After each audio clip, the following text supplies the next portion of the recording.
Hi, my name is Freya Keddie. I wish to argue in favor of publicly procured wastewater treatment. In Canada, most water and wastewater systems are managed and operated as public utilities on a not-for-profit basis. This represents a huge untapped market for the private sector, worth billions of dollars, so it's not surprising that corporations have lobbied senior levels of government for access to municipal waterworks. Unfortunately, they found a willing partner in the BC and federal governments, both of which require cities to consider public-private partnerships, i.e. P3s, in order to access infrastructure funding. But this isn't the only obstacle for those of us who support Canada's public water systems. The Harper government is currently negotiating a trade deal with the European Union that could allow the world's largest corporations to mine our public systems for lucrative service contracts.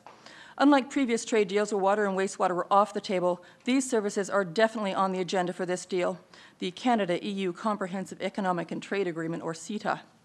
This is not surprising because the world's largest water corporations, both based in France, had direct input into setting the agenda for the Canada-EU trade deal.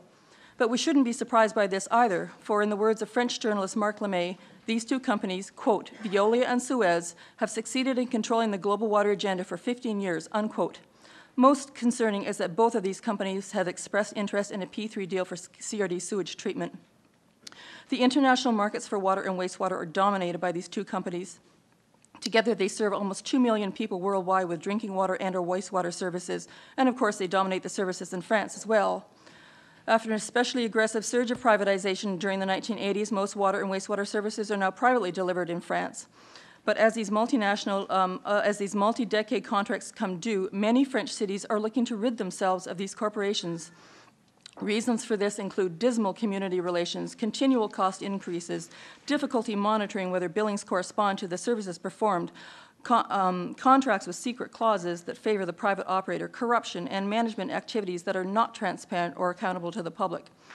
The question has also been raised, were the billions paid in fees really used for restoring pipes, or has the money that the French paid for these services been used to finance the global expansion of these companies? Dissatisfaction with the so-called French model of privatization, in fact, the same P3 model being foisted on Canadians now, has spawned a trend towards deprivatization in France, with an immediate result of lower costs. In fact, the City of Paris expects a savings of at least 30 million euros with its new public water system. That's per year. During the last 10 years, over 40 French communities have not renewed their P3 contracts, but it is a difficult and expensive process because these corporations and their subsidiaries monopolize every aspect of the market, from technical expertise to the supply chain to their close links with the private labs that perform quality control on wastewater, costs that a public operator cannot control. These factors often make the cost of deprivatizing water and wastewater services impossible for smaller communities, and as a consequence, many end up being stuck with a private operator. So I worry about the provincial and federal government's insistence that the CRD consider P3 sewage treatment, and I'm deeply concerned that Canada's negotiations with the European Union could result in a trade deal that stacks the deck in favor of these aggressive transnational firms. Awarding the CRD sewage treatment project to one of these corporate giants would serve as a flagship to promote their interests, not ours. Canadians could one day find themselves in the same situation as the French, where a stranglehold on private expertise and monopolistic markets will make it very difficult to revert back to a public system at the end of a contract. Finally, I wish to point out that signing a P3 service contract with a Canadian company or even a corporatized utility like EPCOR offers no protection from these aggressive transnationals. P3 contracts become company assets that can be sold at any time, exposing municipalities to the cutthroat corporate world of mergers, acquisitions, buyouts, and takeovers.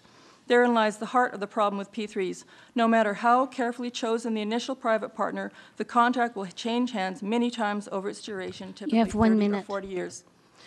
The trend in the water business is towards consolidation. Bigger companies, fewer companies, owning an increasing number of these assets, each contract ensuring a monopoly on local service delivery. There is only one set of pipes. Thank you.